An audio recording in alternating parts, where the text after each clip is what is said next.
is Michael Cohen. He has a new book. It's called Disloyal. Michael is back with me. Michael, let's talk about race. I mentioned some of the quotes, if we can put some of them up. And this is from page 272, Trump on Nelson Mandela. Mandela effed the whole country up. Now it's a shithole. F Mandela. He is no leader. And then on page 107, you said, as a rule, Trump expressed low opinions of all black folks, from music to culture and politics. Africa was a hellhole, he believed. Nelson Mandela, to use but one example, was an object of contempt for Trump.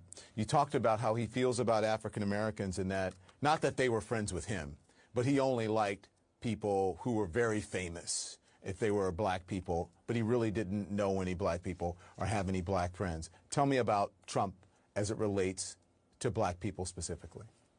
Well, let me say that there was also only one black employee in the entire Trump organization. You may remember, again, I said that at the House Oversight when Mark Meadows paraded her out in order to discredit me and state that Donald Trump is not a racist. I mean, I'm not really sure why people don't get it. Donald Trump is a racist. His sister said it. His older sister said it. His niece said it. I'm saying it. Stephanie Winston Wolkoff is saying it. Everybody who technically knows him is telling you that the man is a racist. I'm not sure why people just don't get it. But you worked for him, and you did his bidding. You did the bidding of a racist.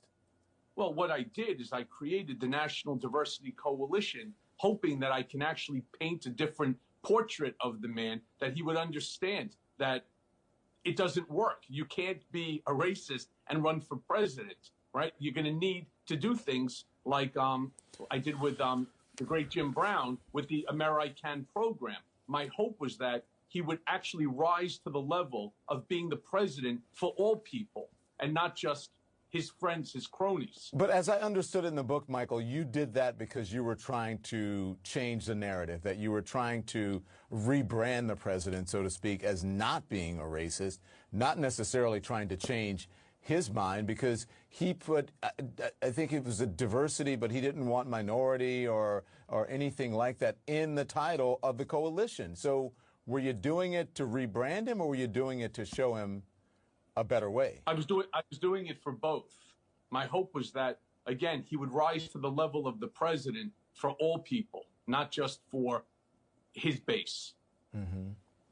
So I wanted the stuff that you write about Obama. It was really just, it's amazing, because he has this fascination with Obama that he really deeply admires him, but he can't admit it to himself or publicly, so therefore he lashes out at the former president. And then just some of what he said about the former president. He said, you said when Obama, you talked about when Obama won against Mitt Romney and against even Hillary Clinton, that he could not stand it. It was an out-of-body experience for him, that he thought, this was about the Nobel Prize, but he thought that the universe was playing a cruel trick on him, because there is no way that a black man who was graduated magna cum laude, was the editor of the Harvard Law Review, that there's no way he could be president, that it must be an affirmative action hire or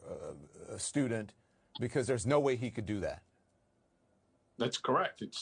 And where he started this, as of course being the chief of birtherism, he saw that it was appealing to a large population.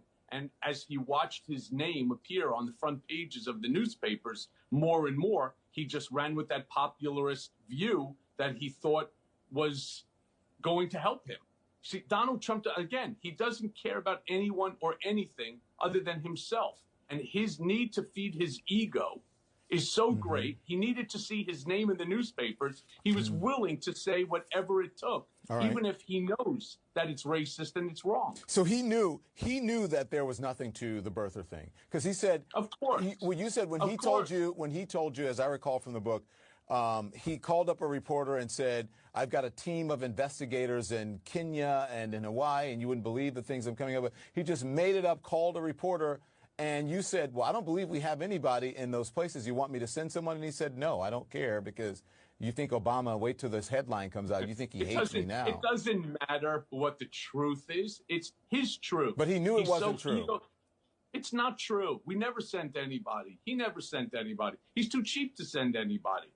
I mean, the notion that he was sending somebody to Hawaii, he didn't care. He was going to get the same bang for his buck by telling somebody he sent a crew. And who wouldn't believe it? I mean, Donald Trump, has money. He's a billionaire. So why would Donald Trump, if he wants to prove that President Obama was not born in the United States, why would he not send investigators? And you said the media fell for it. The media helped him spread that lie.